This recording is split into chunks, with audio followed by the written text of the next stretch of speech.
செய்ய புதிய ரூபாய் நோட்டுகள் அச்சிடும் பணி முழு வீச்சில் நடந்து வருகிறது என்று ரிசர்வ் வங்கி கூறியுள்ளது.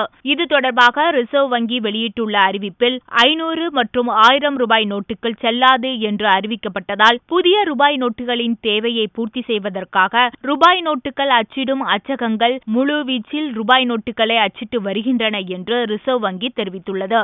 நாடு முழுவதும் 4000க்கும் மேற்பட்ட இடங்களில் எல்லா மதிப்பு கொண்ட ரூபாய் நோட்டுகளும் தேவையான அளவுக்கு இருப்பு வைக்கப்பட்டுள்ளன என்றும் அங்கிருந்து அனைத்து வங்கி கிளைகளும் பெற்றுக்கொள்ள ஏற்பாடு செய்யப்பட்டுள்ளது என்றும் கூறியுள்ளது. மேலும் ரூபாய் நோட்டு மாற்றுதல் சேவை தவறாக பயன்படுத்துவதை தவிர்க்க ரூபாய் நோட்டுகள் மாற்றுவது தொடர்பான தகவல்களை அதிகாரிகள் உன்னிப்பாக கண்காணித்து வருகிறார்கள் என்றும் தெரிவிக்கப்பட்டுள்ளது.